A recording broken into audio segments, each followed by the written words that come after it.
ఆ రోజులే బాగున్నాయి. టెన్షన్లు, ఒత్తిళ్ళు, డబ్బు సంపాదన, అతిగా ఆలోచనలు లేకుండా, ఉన్నంతలో కుటుంబమంతా కలిసి, ఆనందంగా గడిపిన ఆ రోజులు బాగున్నాయి. ఆదివారం, ఆటలాడుతూ, అన్నాన్ని మరచిన ఆ రోజులు బాగున్నాయి. మినరల్ వాటర్ గోల లేకుండా, కుళాయి దగ్గర, బోరింగుల దగ్గర, బావుల దగ్గర, నీళ్లు తాగిన ఆ రోజులు బాగున్నాయి. ఎండాకాలం, చలివేంద్రాల్లోని చల్లని నీళ్ల కోసం, ఎర్రని ఎండను సైతం లెక్క చేయని ఆ రోజులు బాగున్నాయి. వందల కొద్దీ ఛానెళ్లు లేకున్నా, ఉన్న ఒక్క దూరదర్శన్లో శుక్రవారం చిత్రలహరి, ఆదివారం సినిమా కోసం వారమంతా ఎదురు చూసిన ఆ రోజులు బాగున్నాయి. సెలవుల్లో అమ్మమ్మ, నానమ్మల ఊళ్లకు వెళ్ళి, ఇంటికి రావాలనే ఆలోచన లేని ఆ రోజులు బాగున్నాయి. ఏసీ కార్లు లేకున్నా, ఎర్ర బస్సుల్లో, కిటికీ పక్క సీట్లో నుండి, ప్రకృతిని ఆస్వాదించిన ఆ రోజులు బాగున్నాయి. మొబైల్ డేటా గురించి ఆలోచించకుండా, బర్త్డే డేట్ గురించి మాత్రమే ఆలోచిస్తూ, చాక్లెట్లు పంచిన ఆ రోజులు బాగున్నాయి.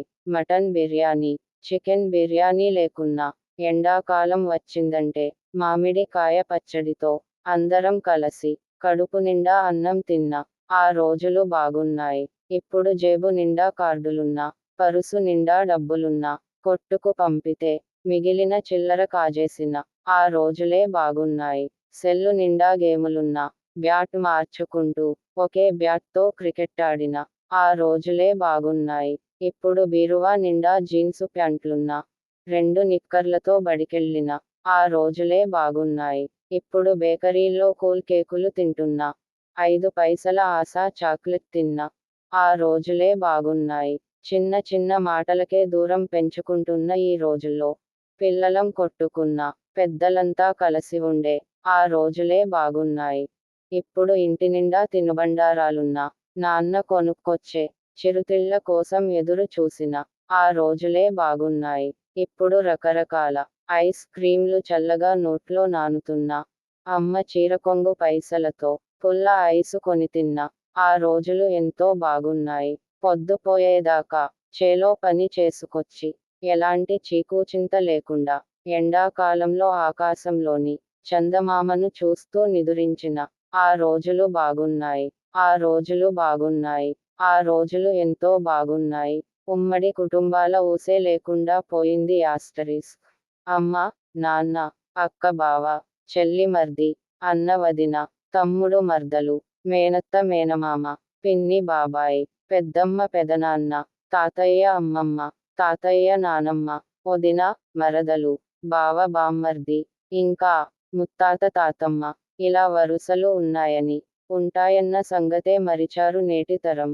మమ్మీ డాడీ, ఆంటీ అంకుల్, ఇవి 2 తెలిస్తే చాలు, ప్రపంచమంతా మన బంధువులే అనే భావన ఏర్పడింది.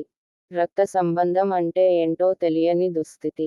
కారణం, పుట్టగానే పిల్లలను క్రెచ్లో వేయడం, లేదా ఆయాలకు అప్పగించడం, అందాలకు బందీలై తల్లి పాలు కూడా ఇవ్వకపోవడం, ముడ్డి కడగడం మానుకొని డైపర్స్ వాడడం. ఇంకెక్కడి ప్రేమలు, లాలనలు, ఇక్కడి నుండే మొదలు. ఇక కాన్వెంట్లు, రెసిడెన్సు స్కూళ్ళు, వాడికి ఎవడు చుట్టమో, ఎవడు పక్కమో తెలియని పరిస్థితి. ఎద్దులా పెరిగి మొద్దులా తయారవడం తప్ప మరేమీ లేదు. ఇంజనీరింగ్ చేయడం, ఎంఎస్ కని విదేశాలకు వెళ్ళడం, వాట్సాప్లో చాటింగ్, ఐఎంఓలో విజిటింగ్, స్కైప్లో వీడియో కాలింగ్, అమెజాన్ ద్వారా షాపింగ్, నెలకింత అమ్మ నాన్నలకు డబ్బు పంపిస్తే, వీరికదే ఆనందం. పెళ్లి ముందు రావడం, అయిపోగానే పెళ్ళాన్ని తీసుకొని పోవడం. ఇంకెక్కడి ప్రేమలు, ఆప్యాయతలు.